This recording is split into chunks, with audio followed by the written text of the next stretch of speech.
Hello quilters and welcome back to Snippets with Patterns by Jen. This episode today is going to include an affiliate link that will be in the notes below, and I will share more about that at the end of the video. Okay, today's challenge.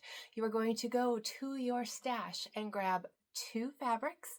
They can be monochromatic, they can be coordinating, they can be your favorite. You can have a print and a solid, all solids, totally up to you. We're going to make mini half square triangles. And I can almost hear the sighing and the crying, but it's okay. We're going to make them small, we're going to make them quick, and we're going to have a cute little coaster when we're done. All right, go grab your 2 fabrics, and I'll meet you at the cutting mat. For this week's challenge, I decided to use some fabrics from my bins of purple, even though I said I was going to start using the leftovers from the multicolor challenge. I wanted to make something purple. Even though it's my favorite color, I really have nothing that I've made that is from my favorite color. So we're going to use purple, or I'm going to use purple. You can use whatever colors you want. So you do need 2 at least. Depends on how scrappy you want to go. And then we're going to go ahead and make these mini half square triangles. So the trick to this is making it a little bit larger and then trimming it down. So I'm going to give ourselves our straight edge here like we did last week. And because these are going to finish at 1 inch, we're going to add an inch to that finished size and cut that. So we're going to cut a 2-inch strip so that we can get a 2-inch square. So you will get 2 half square triangles from 1 square. And for my little mini project that I'm going to do, I'm just going to make a coaster. So I just need 2 of these in order to get 4 half square triangles to make a little pinwheel coaster. All right, so I'm going to trim off this. Now these purples, if you don't recognize this gorgeous line, these are cherry wood fabrics. So if you look, they're all cotton, but they look suede. That you can tell this was from my scrap bin because it's got fuzzies, but it gives you the look, almost the look of suede, but it is so soft and so easy to work with. Another one of my favorite fabric companies. I think I'm going to change my mind. I think I'm going to go ahead and make 4 pinwheels because the half square triangles are so small. So I'm still going to cut these at 2 inches, and I need 2 squares for each pinwheel. So I need 4 of these squares from each color. Now, if you are going to do a lot more scrappier than me, or you have multiple fabrics, then you just need to remember that you get 2 half square triangles from each paired square. Okay, so here I have 8 2-inch squares from 1 fabric. I'm going to do the same with the dark purple to give me these miniature half square triangles. I'm going to go ahead, cut. I think I'm going to need 1, 2, 3. Ooh, it'll be close. So I'll go ahead and just cut the 1. Make sure my edge is even. All right, and we'll do 2 inches.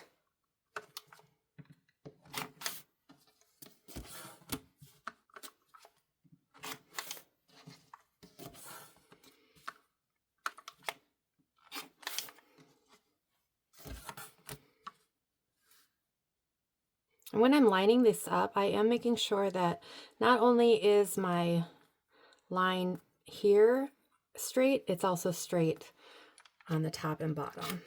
Okay. All right. So next we're going to mark the wrong side of your fabric. Doesn't matter which one. The nice thing about this cherry wood fabric is that there's really no right or wrong side. So you can mark either side and you are good to go. So we'll go ahead, mark the diagonal. Now when you do this, you'll want to have your ruler just off to the side of your point. That's going to make sure that the thickness of your marking utensil doesn't bring your line over too far. Oops. And you can get a nice, accurate line where you'll be sewing. So you can see that by putting it off a little bit to the side, my drawn line is going right through those points. So you're going to want to do all 8 squares of the same color, or 8 squares total if you're doing a scrappy look. So we'll go ahead, just mark all of these. Now that all of those are marked, we're going to go ahead, take these over to the sewing machine, and we will put them right sides together. Sew a 1/4 inch on both sides of this drawn line, and then we will trim them up. Okay, I'm going to just quickly go through trimming these half square triangles for those who may be new to quilting and just starting to join us in this hobby. So these are little, right? They are going to finish at 1 inch. But right now we need to trim them down to 1.5 inches so that we get that seam allowance, okay? So you can use a special trimmer if you like. This Tucker trimmer, which is from the Studio 180 design, is the one that I use to trim my half square triangles, 1/4 square triangles, hourglass units, all of those. But I'm gonna just quick show you how to do this with a regular ruler if that's what you have.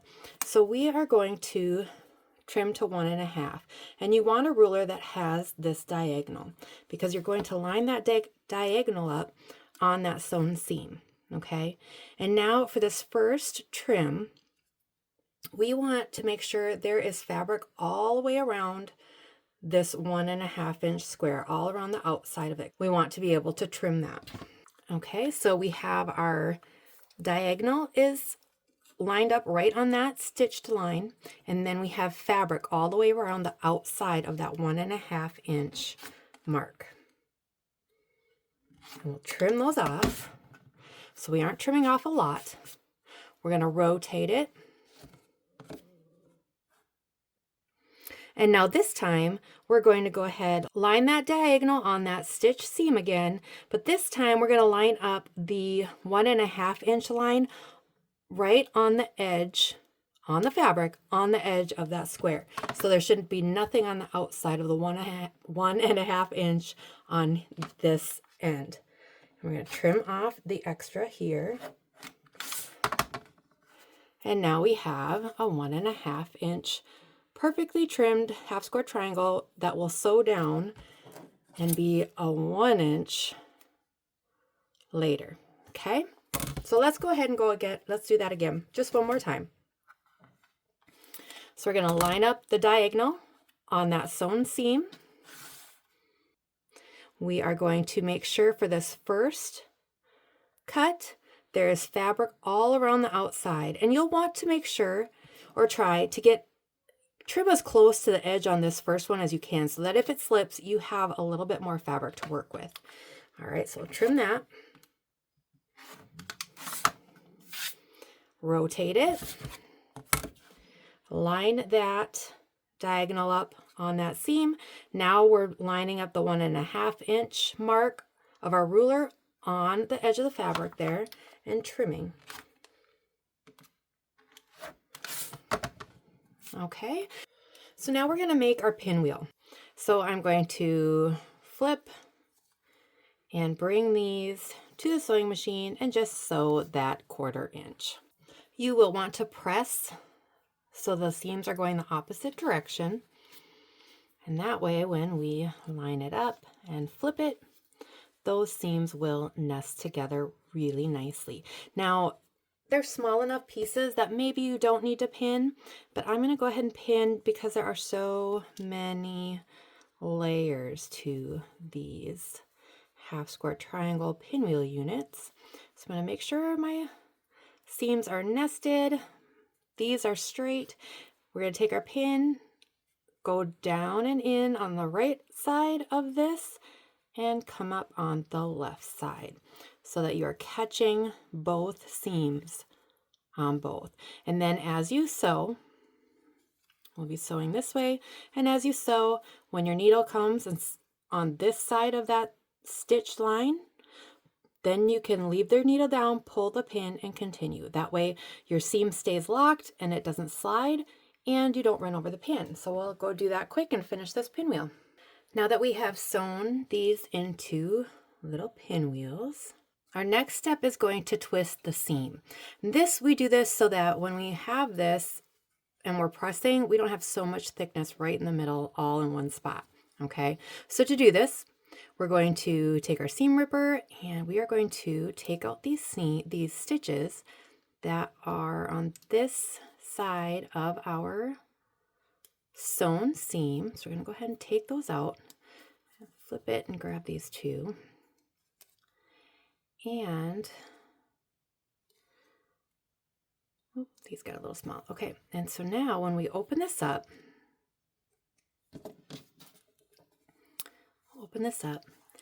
we can flatten that seam out and it looks really nice. And when we press it, it's going to lay really nice and flat. So one thing you can notice is that now your seams, all of these are all going the same direction all the way around, and you've got this cute little pinwheel in the middle from those seams. Okay, I'll show that. I'll do that one more time, but we'll do this for all of them, but I'll just go through it one more time. So we're going to take out the stitches that are on this side of the seam, and we don't want to go over that seam because then you will get a hole in the middle of your block. So we want to stay on this side. And I like to do both sides to make sure it's just easier to get those threads out and to make sure we are getting them cut out and out of there. Let's see if I can grab, there's some extra threads here. Kind of makes it hard to see, okay? And so now we're going to open this up. And I know which way that I want these to go because I can see we're going to go ahead and go all the way around again. So we're going to pull those open. That kind of shows you if you've got tight stitches and it's harder to open that up. If you have it open like this and you can see which way these seams need to lie, then you can get that pulled correctly. Okay, and then we'll just bring our iron straight down on this and press it nice and flat. We'll do that for all of these. Next step, with our little miniature half square triangles for a coaster, which again, you can make whatever you want with these. I am going to go ahead and just make it a 4 pinwheel coaster. So because of those, they're not pretty on the back, some of these, so you just have to trust me that they look nice when we're done. But because we twisted these seams, you'll see that all of our seams are now going to really nest up very nicely because they're going the opposite direction of each other, and we didn't even have to try.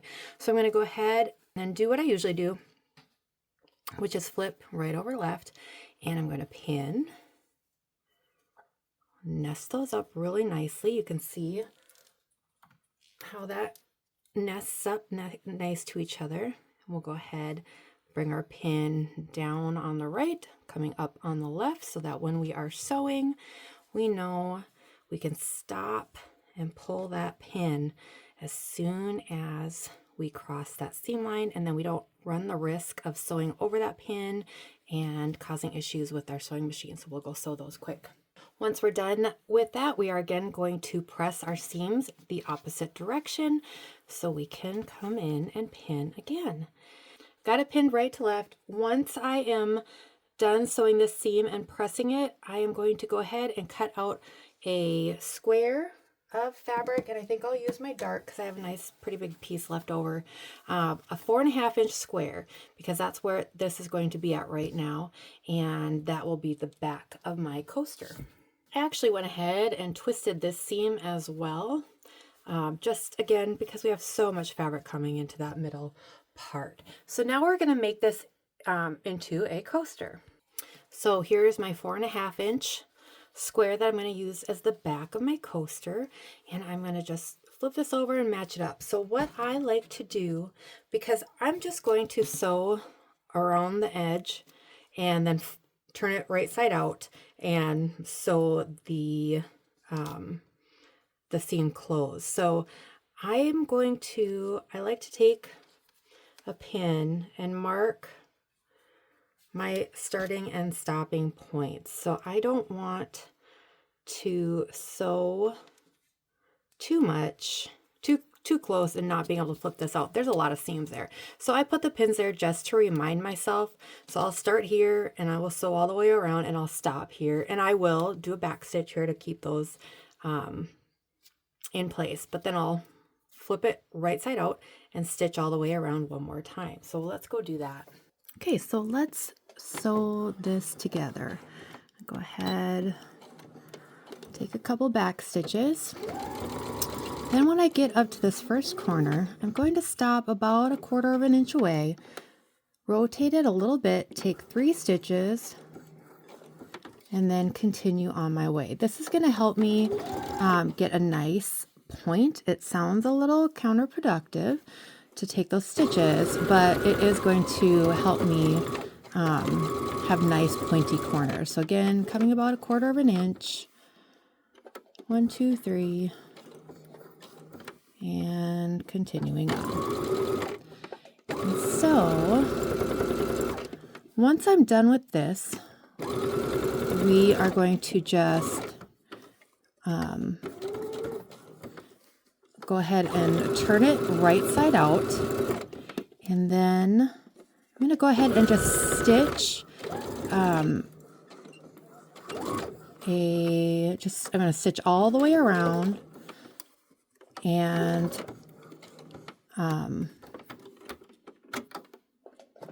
oops, get that under there.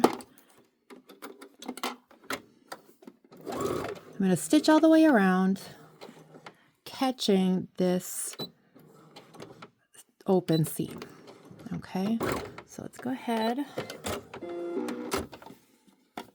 trim these quick.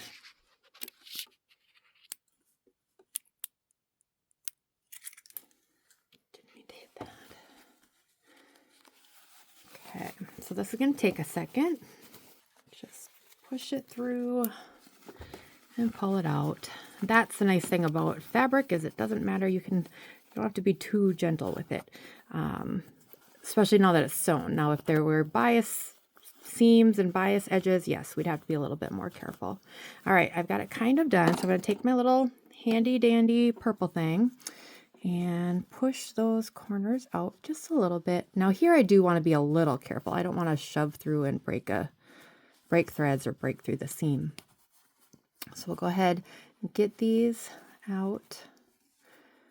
You can see, you can tell there's a little fabric caught in there because of how it's not popping out here. So just work it a little bit. There we go. Do all of them.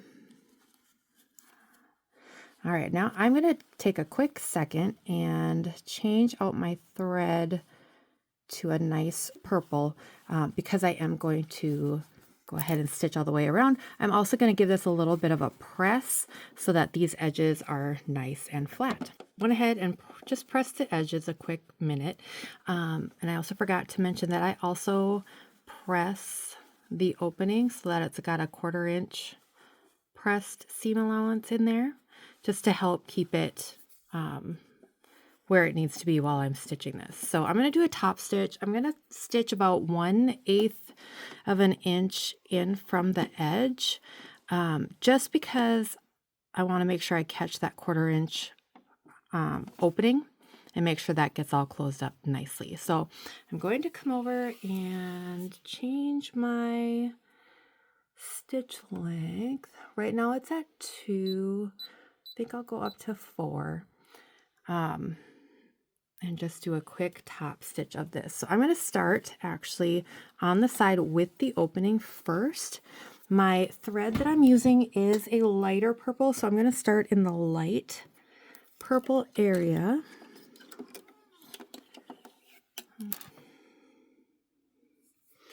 And Oh, there it is. I just rethreaded my machine, so let's quick. And I just unthreaded it.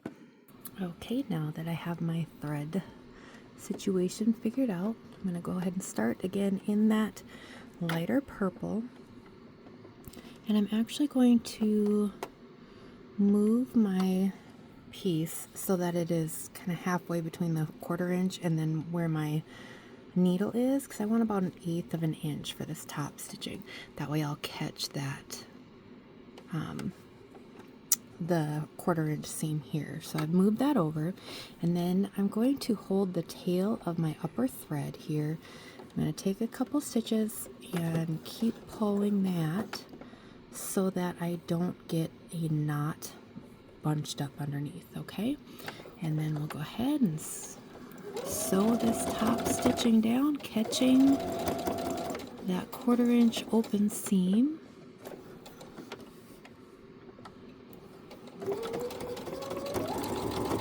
All the way around. Oop, and I went a little too far there. I'm just eyeballing it, but that's okay.